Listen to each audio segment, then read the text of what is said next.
Hello everyone, welcome to our class. आज हम लोग मॉक टेस्ट पेपर 1 डिस्कस करेंगे। ठीक है। पहला क्वेश्चन ये दिया हुआ है कि 2 पॉइंट्स है 3, -4 एंड 1, 2। ठीक है सर। अब इन 2 पॉइंट को ट्राई सेक्शनली काटा गया है और 2 कोऑर्डिनेट्स भी दिया गया। ट्राई सेक्शन काटा है मतलब यहाँ पे एक P पॉइंट है जिसका है a, -2 और Q पॉइंट है 5/3, B।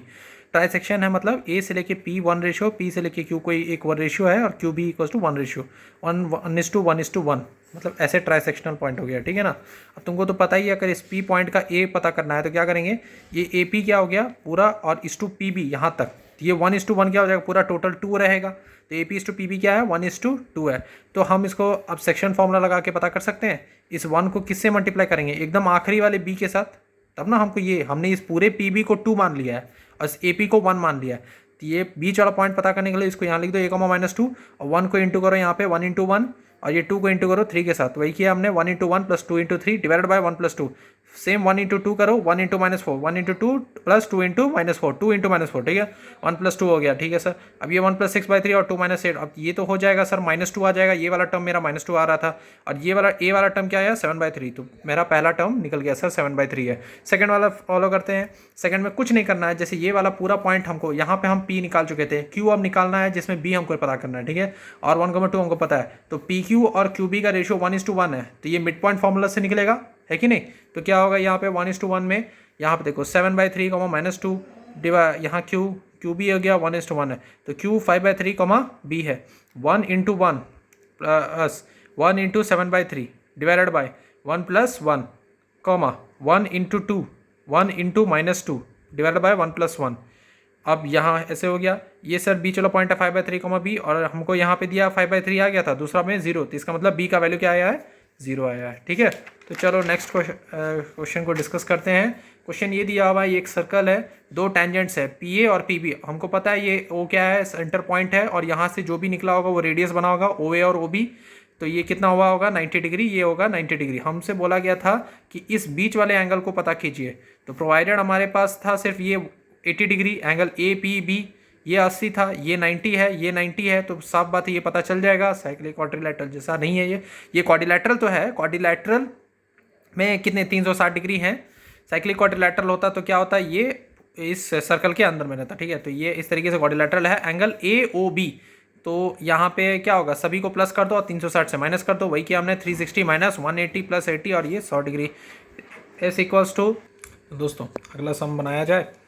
देखो एक डाइस दिया हुआ था, उस डाइस के कितने 6 फेसेस होते हैं, तो हमने उसका सैंपल स्पेस लिख दिया। एक बार उस डाइस को अगर फेंका जाए, सिर्फ एक बार, तो कितने नंबर आने के चांसेस है, 1 2 3 4 5 6। हमको ये बोला है 2 और 6 के बिटवीन में जितने भी नंबर्स आएंगे उनके क्या प्रोबेबिलिटी होंगे। 2 और 6 के बीच में कौन आएगा, 3 4 5 आएगा सर, 3 4 5 आया ना। तो उसका प्रोबेबिलिटी क्या है, 3/6, 1/2। लेकिन तुम ये वाला दिखा देना और S = सैंपल स्पेस भी दिखाना, तब पता चलना चाहिए। ठीक है। दूसरा क्वेश्चन बहुत ही ईजी दिया था। यहाँ पे एक एक्स एक्सेस है, ठीक है। हमें बोला गया था ओरिजिन से एक्स एक्सेस में 3 यूनिट्स इस तरफ है, ठीक है। और दूसरा बोला गया था क्वेश्चन में कि OP = OQ। तो हमसे बोला गया OP = और जो Q पॉइंट है वो वाई एक्सेस पे, अगर Q पॉइंट वाई एक्सेस पे और OP = OQ दिया हुआ है, तो यहाँ पे एक बात बताना, जब ये 3 यूनिट्स का है तो P का पॉइंट क्या है, 3,0। हमसे Q का पॉइंट पूछा था, तो ये भी तो उतना ही यूनिट्स होगा, 3 यूनिट्स, तो ये इसका पॉइंट क्या हो जाएगा, 0,3। तो वेरी सिंपल।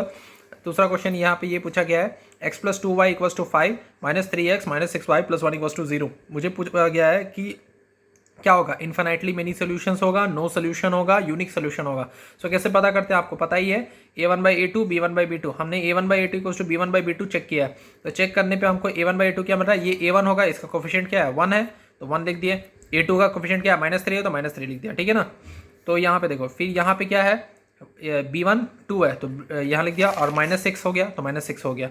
ठीक है, चलो ये क्या हो गया, माइनस माइनस, तो यहाँ पे -1/3 और इसका भी आया -1/3। तो ये तो पता चल गया सर, a1/a2 b1/b2, लेकिन c1/c2 नहीं होगा क्योंकि ये 5/1 आया। तो इसके हिसाब से अगर ये कंडीशन को फुलफिल कर रहा है तो ये जो है पैरेलल लाइंस है, hence there will be no solutions. Okay, चलिए tan थीटा, अब यहाँ पे क्वेश्चन दिया हुआ tan थीटा = a/b।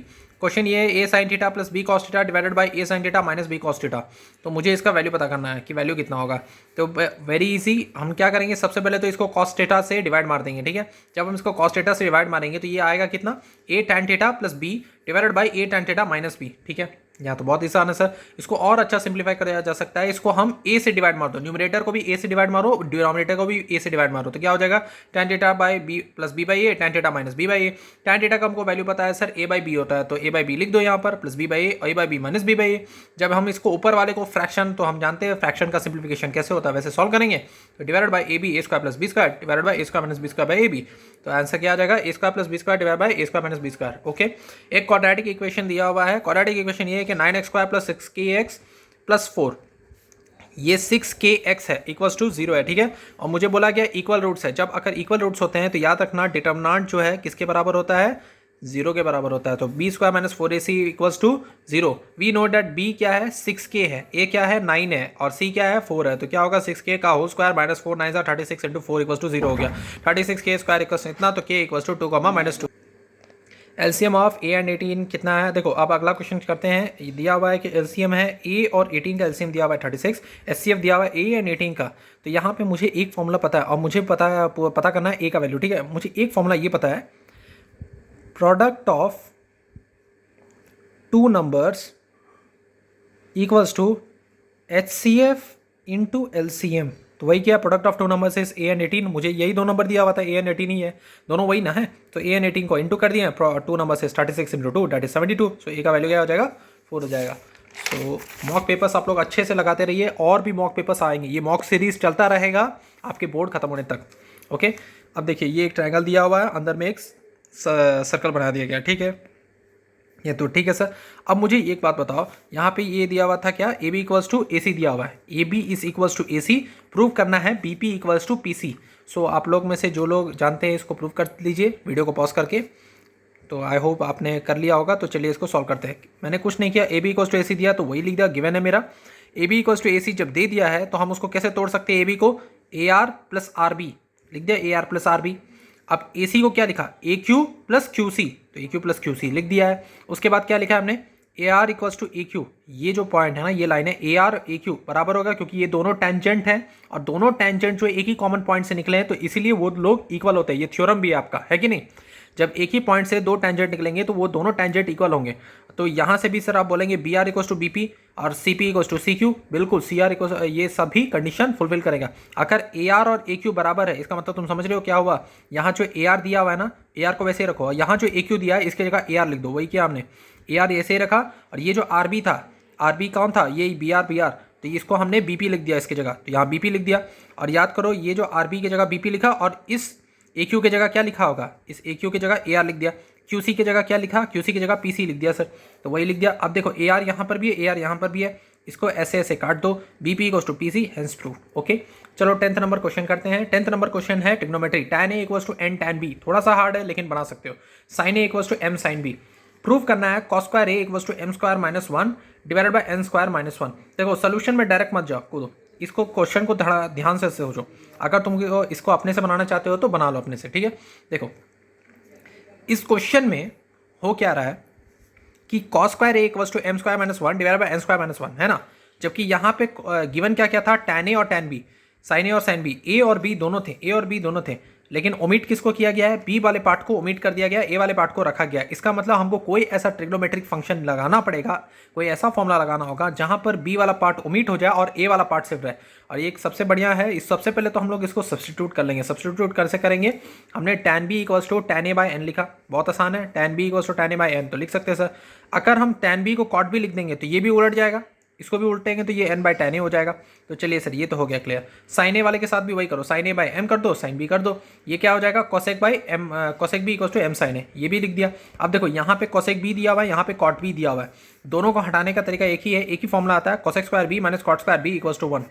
b वाला पार्ट पूरा हट गया, कैसे सर, cosec स्क्वायर b की जगह हम क्या लिखेंगे, m square by sin square a, और cot स्क्वायर b की जगह ये। अब b वाला पार्ट कोई भी है, बिल्कुल नहीं है, तो b वाला पार्ट जब नहीं है तो अब a वाले पार्ट को हम प्रूव कर सकते हैं। सेम लेके जाओ, tan स्क्वायर ए को sin square A by cos square A, sin square A नीचे रहेगा, cos स्क्वायर ए ऊपर जाएगा ना। अब sin स्क्वायर ए जो दोनों डिनोमिनेटर में है, तो अब उसको सॉल्व कैसे करेंगे, m square by m square minus n square cos square A sin square A. अब sin स्क्वायर ए को इधर भेजोगे, अब वही sin स्क्वायर ए को क्या हो जाएगा, वो 1 माइनस cos स्क्वायर ए, उसको हमने चेंज कर दिया, 1 माइनस cos स्क्वायर इस cos स्क्वायर ए है, और यहाँ पे minus n square cos square A है, उसको इधर भेज दो, तो यहाँ पे कॉमन आ जाएगा n square minus 1 cos square A, और 1 इधर आके m square minus 1। cos square a equals to m square minus 1 divided by n square minus 1. Okay, I hope you like the video. Please do like and subscribe. Thank you very much.